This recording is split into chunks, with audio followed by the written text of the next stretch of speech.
what is going on, you guys? It is Shiji here, and welcome to a gameplay commentary. Now, I promise you guys, you're not on our gaming channel, MrAndMrsGamer. This is still a spoiler alert podcast, but there is some relevancy as to why I wanted to do this video in gaming commentary form. So, of course, in the background, you guys are watching the gameplay Akiba's Trip, or Akiba Strip, however you guys want to pronounce it. I like Akiba Strip because it has the word strip in it, and strip is lewd, and lewd is amazing. So anyways, why I'm doing a gameplay commentary on Akiba's Trip is because there was an announcement a few days ago by Crunchyroll that there is going to be an anime adaptation of this game, Akiba's Trip. Now, this isn't the first time, or will it be the last time that an anime will be adapted from a video game. A lot of times they do it for promotional reasons, a lot of times because it was so popular that they thought, okay, let's just make it into an anime, right? But like I said, it's not going to be the first, and it's definitely not going to be the last. So I think this game became infamous because it is known for being very lewd, which is to rip people's clothes off in the middle of the day. And there is a reason as to why the gameplay is to rip people's clothes off, and there is a plot to it, I promise. It's not just, you know, being very lewd, although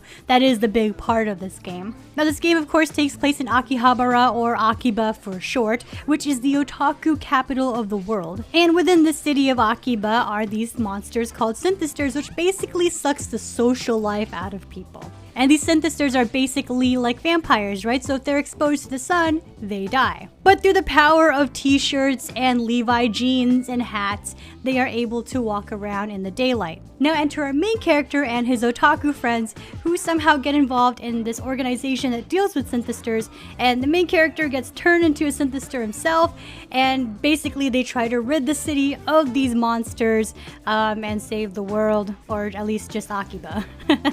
And really, that's the basic premise of it. I mean, there's some backstories, of course, other characters come in that's important and yada yada, but I don't really want to get into it until the anime comes out, because you guys can either find out through there or play the game. So based on that, the game isn't very heavy on the story, but more so on the combat mechanics. And the combat is basically to beat up these synthesters until their clothes fall off or become easy to rip off. That's really what it is. Which really worries me a lot with these combat-heavy games turned into an anime.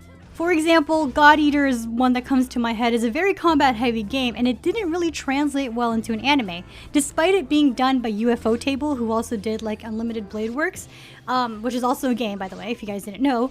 And it was beautifully done, but it just didn't translate well as an anime. But unlike Akiba Strip, Fate Stay Night Unlimited Blade Works route is a visual novel, so it's very, very heavy on the story. So it's kind of a lot easier to adapt that into an anime. So at the same time, I'm kind of worried about how this will turn out because, like I said, the story is not really deep at all. There's really not much to it.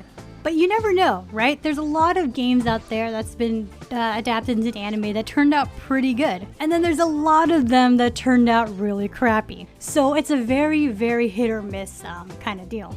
And another worrying thing is that the anime will be produced by Gonzo, and they really haven't done anything memorable since Rosario and Vampire, which was in 2008.